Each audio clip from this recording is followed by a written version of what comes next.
জি চমৎকার। বলুন তো আপনি এড়িয়ে যান নাকি আমাকে?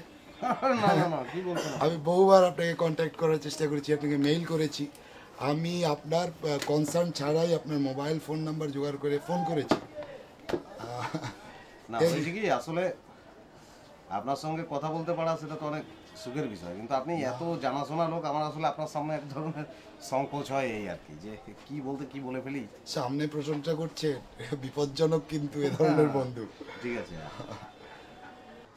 আসলে কোনো ইন্টেনশন না, তবে অনেস্টলি আপনিও আর্টিস্ট, আমিও ফিল্মে অনেক সময় দিয়েছি, আপনি হয়তো এফোর্টটা দিয়েছেন, ইনভেস্ট করেছেন, আমি আমার জীবনের বহু সময় এটার পিছনে কাজে লাগিয়েছি। একটা জিনিস লক্ষ্য করবেন, ফটোগ্রাফার সব কিছুতে ফ্রেম দেখে, ছোট গল্পকার, স্ক্রিপ্ট রাইটার প্লট খুঁজে পায় সব কিছুতে। একটা নতুন মানুষের সাথে পরিচয় হলো, ক্যারেক্টার দেখার চেষ্টা করে। আমিও ফিল্মই হয়তো সব কিছুতে দেখেছি জীবনের সবকে, সেই জায়গা থেকে অন্য কোনো ইন্টেনশন নেই।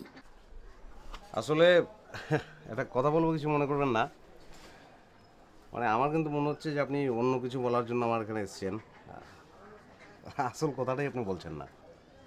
হাউসে কিছু জোর রিউমার আছে। না মানে, হ্যাঁ ঠিক আছে, আচ্ছা ঠিক আছে, বলুন আপনি বলুন।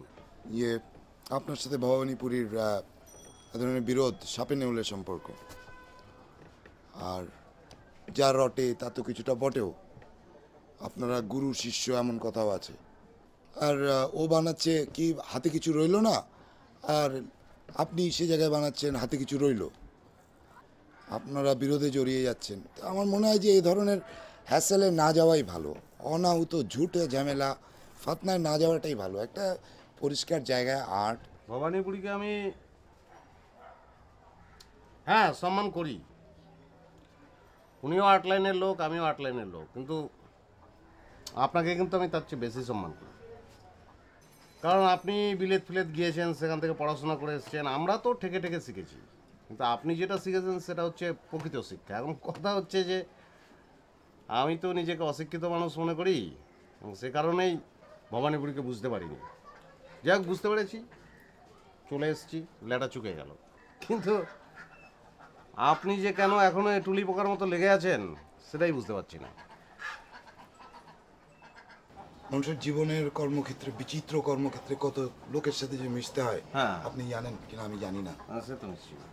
এমনকি আপনি বিলেতের কথা তুললেন, ভালো স্মৃতি মন্দ স্মৃতি সবই আছে। আমি টয়লেট পরিষ্কার করেছি, এরকম কাজও। না সে তো টয়লেট পরিষ্কার করতেই হবে, নাহলে তো নোংরা আমি লেগে কি যাবে। আর্টিস্ট, আমার কি প্রতিভা, আপনি বাড়িয়ে বলছেন, আমি সেরকম কেউ না, করতে হয়। মনে করুন সেরকম একটা ঘটনা, রুটি রুজি বা নিজের লক্ষ্য অর্জনের জন্য ভবানীপুরীর সাথে আলাপ হয়েছে, কিন্তু সত্যিকারের বলতে কি যে আপনার সামনে আরেকজনের যে বদনাম গাইছে, ডেফিনিট এটা একটা ওল্ড সেইং, পুরনো কথা, পুরনো প্রবাদ, ডেফিনিট থাকবেন যে অন্য লোকের কাছে আপনার নামে সেই আবার আপনার বদনাম করছে। সেটা করছেই, উনি আমার কোনো ভাবনা নেই আর কি। তো ভবানীপুরীকে কথাটা আমার ইমোশনে লেগেছে, don't mind that, don't take it that way, just for your own. আপনি রিফিউজি, আপনি উদ্বাস্ত, উন্মূল, শেকরহীন একজন লোক। একটা কথা বলবেন না, একটা কথা বলবেন না, একটা কথা বলবেন না, একদম থাপড়িয়ে দাঁত ফেলে দেবো। কি কথা বলছেন আপনি? বাস্তব, really I am sorry about it, আমি ইমোশনে হার্ট করতে চাইনি আসলে।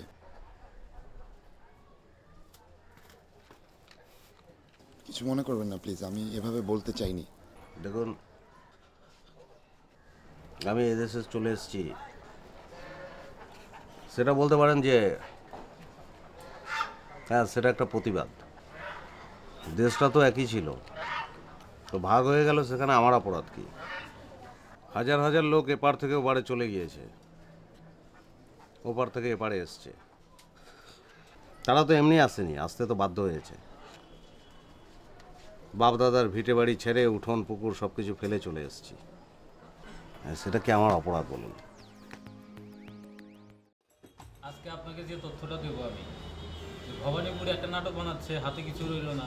হ্যাঁ, তো এই নাটকটা নিয়ে বিভিন্ন লোকেশনে যাচ্ছে, লোকেশন দেখতে, তো তার পিছনে একটা ছেলে লাগছে আর কি। আচ্ছা, তো ছেলেটা তাকে বলতেছে তার নাম নাকি মির্জাফর, কি তার নাম নাকি মির্জাফর।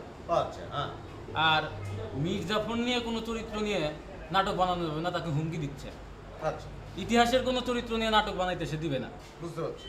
আর তার সাথে কথা বলে আমি জানলাম সে আপনার সম্বন্ধে অনেক তথ্য দিছে আমার কাছে, মানে আমি যে নাটক বানাচ্ছি হ্যাঁ। বীরদের নিয়ে, সেটাও কি সে জানে? সেটাও সে জানে। আচ্ছা সে বলতেছে এইগুলো নিয়ে নাটক তৈরি করা যাবে না। আচ্ছা, যাক গে, ওটা তো কোনো চিন্তার বিষয় নেই। ও মির্জাপুর আমার কাছে এসে আমাকে কিচ্ছু করতে পারবে না। কিন্তু আমি চিন্তা করছি যে ভবানীপুরি হয়তো মনে করতে পারে যে এই ছেলেকে আমি তার পিছনে লেলিয়ে দিয়েছি, কিন্তু এত ছেদো কাজ তো আমি করবো না। আসুক, ও মির্জাপুর আমার কাছে আসুক, কিছু করতে পারবে না। জোড়া পায়ে লাথি মেরে বুক ভেঙে দেবে।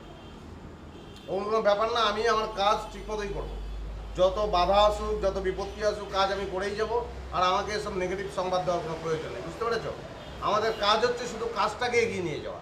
চায়ের কথা বলেছ? না বলি নাই, বলবো। বলো। এই 2 কাপ চা দাও তো। তো ভাই স্ক্রিপ্টের কত? স্ক্রিপ্ট তো এ তো লেখা এত তাড়াতাড়ি শেষ হবে না তো। যতদূর লিখেছি তা দিয়ে তো কাজ চালানো যাবে। আচ্ছা, ভবানীপুরি ওটা করবে যেন কত পর্ব?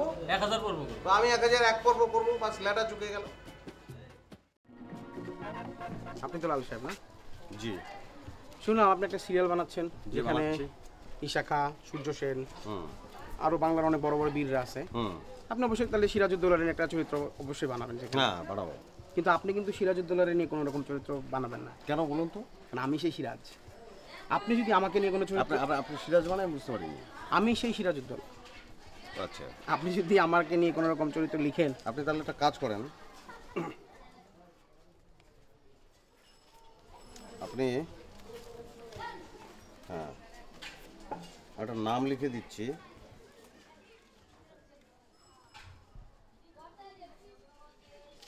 আপনি ওনার কাছে চলে যান। উনি কে? উনি একজন ডাক্তার, সাইকিয়াট্রিস্ট। ওনার কাছ থেকে ট্রিটমেন্ট করে তারপর আপনি আমার কাছে চলে আসবেন। সিরাজউদ্দৌলা চরিত্র আমি আপনাকেই দেবো, জান? উনি একজন সাইকিয়াট্রিস্ট, জি। একজন ডাক্তার। হুম।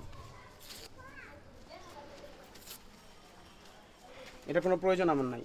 আমি আপনাকে বারবার বলতেছি, এখনো বলতেছি, আপনি যদি সিরাজউদ্দৌলাকে নিয়ে কোনো রকম চরিত্র তৈরি করেন, আপনার কিন্তু ক্ষতি হবে, ক্ষতি হবে, ক্ষতি হবে। জি, আমি ক্ষতির মধ্যেই আছি। আপনি যখন বলছেন তাহলে আমার আরও 3 বার ক্ষতি হবে। ঠিক আছে, আপনি যান, ক্ষতি শুরু করে দিন। তাহলে আমি ক্ষতি শুরু করে দিলাম না? জি জি জি। আসসালামু আলাইকুম। ওয়ালাইকুম আসসালাম। সব পাগল ছাগলে ভরে গেছে দেশ।